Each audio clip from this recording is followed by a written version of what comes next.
relax yan mga yan. Ay, kumakanta naman po. Ayan, kumakanta naman po yan si tita. Isko. Ay naman kayo sa vlog ko. Yan mga adik.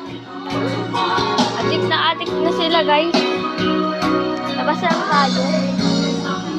Ay, wag na lang pala may gumagawa. Ayun o, ayun sila sa labas. Ayun. Basta yun lang. May tao doon. Walang muna tayo sa loob. Kahit maingay.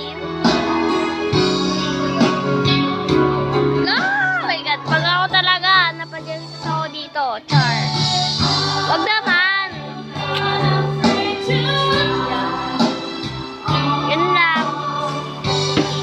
Update lang. Bye.